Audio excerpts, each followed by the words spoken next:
Hello everyone, good morning, welcome back to my channel smiley blog with me. আজকের দিনটা খুবই special একটা দিন আমার জীবনে, খুব বিশেষ একটা দিন। আশা করি তোমরা বুঝতেই পেরেছো। আজ হচ্ছে আগস্ট মাসে 8 তারিখ, আজ আমার ডেলিভারি ডে।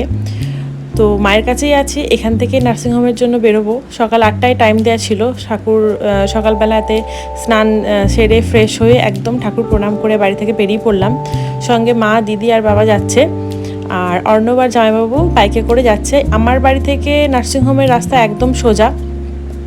যারা বর্তমানে থাকো তারা জানবে, আমার ডেলিভারি শরণাতে হবে, আর একদম সোজা রাস্তা। আমার যেহেতু বিহাটাই বাড়ি, যাচ্ছি।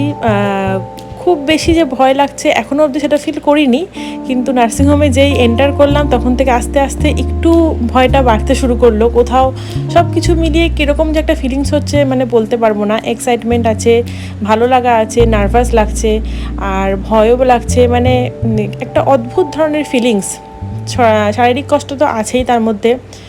এখানে আসার পর সমস্ত চেক আপ স্টার্ট হয়ে গেছে। যে সমস্ত ফর্মালিটিস থাকে এখানে, কাগজপত্রের সমস্ত জিনিসপত্র ওরা সব করছে। মা আছে, দিদি আছে, সবাই আছে, তাই কিছুটা হলেও মনের জোর পাচ্ছি।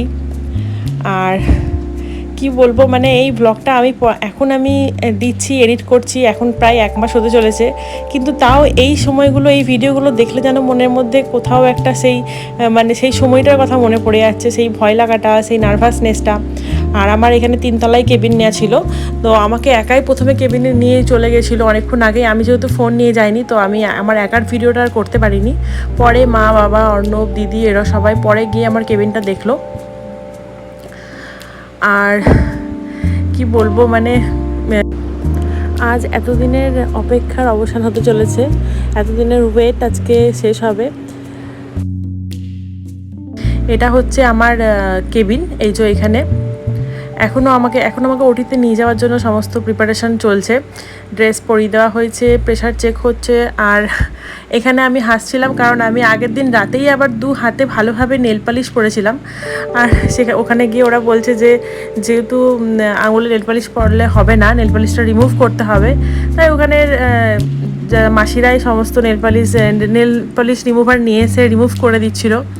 আমি হাসছি ঠিকই, কিন্তু আমি জানি না এরপরে আমার সাথে কি হতে চলেছে।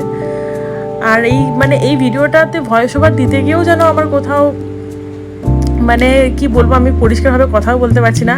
বাট এইসবের মাঝখানে আমার কেবিনটা বেশ ভালোই ছিল। সামনে আবার বেশ একটা বড় সুন্দর খোলামেলা ছাদও ছিল অ্যাটাচ করা, যদিও আমি সেখানে 1-2 বারই গেছি, তাও 2 দিন পরে।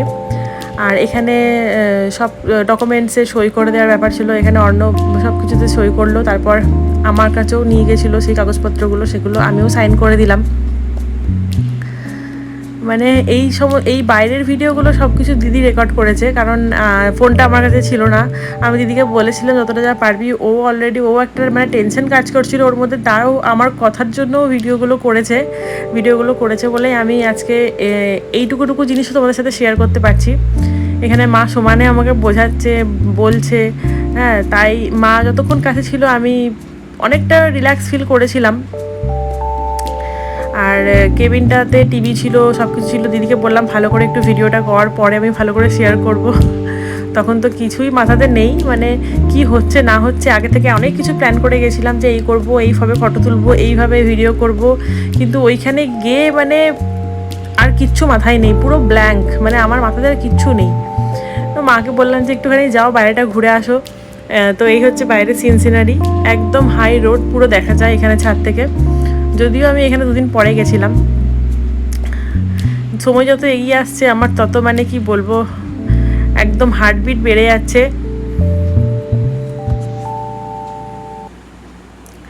এখানে আমাকে বোঝানোর চেষ্টা করছে অনেক কিছুই, কিন্তু তখন তো কারোর কোনো কথাই মাথাতে ঢুকছে না। সব কথাই যেন মাথার ওপর দিয়ে বেরিয়ে চলে যাচ্ছে। আর একদম লাস্ট মোমেন্ট, এখন আমাকে নিয়ে যাবে প্রায় ওটিতে। এখানে একটা সাইন করার ব্যাপার থাকে, সেটা সবাই জানো, এই সাইনটা করতেই হয়। তো এখানে সাইন করে দিলাম। এখানে ভাইও কাজ থেকে এসছে, কারোর ছুটি নেই, সবাই ওরা তো ছুটি নিয়েছে, জামাইবাবু আর অর্ণব, বাট ভাইয়ের পাশেই অফিস আছে, মানে কাছেই। তো ওখান থেকে এসেছিলো আমার সঙ্গে দেখা করার জন্য। তো ফাইনালি এই মোমেন্টটা হচ্ছে আমি ওটি থেকে বেরিয়েছি। তখন দিদি ঠিক মতন আমাকে দেখার জন্য এতটাই ও নার্ভাস ছিল, ও ঠিক মতন ভিডিওটা করতে পারেনি। আর ভাইও কোনো রকম আমাকে দেখেই ও কাজে চলে গেছে। আর এইখানে সবাই বাড়ি চলে যাচ্ছে। আমি তখন আমার রুমে গেছি। আমি আমার বেবিকে তখনও দেখিনি, এর প্রায় 1 ঘন্টা পরে আমি আমার বেবিকে দেখলাম।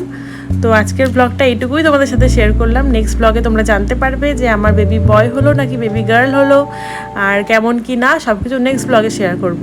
টাটা, সবাই খুব ভালো থেকো, সুস্থ থেকো। আর আমার ভিডিওগুলো ভালো লাগে অবশ্যই লাইক কমেন্ট করো। দেখা হচ্ছে নেক্সট ব্লগে। টাটা।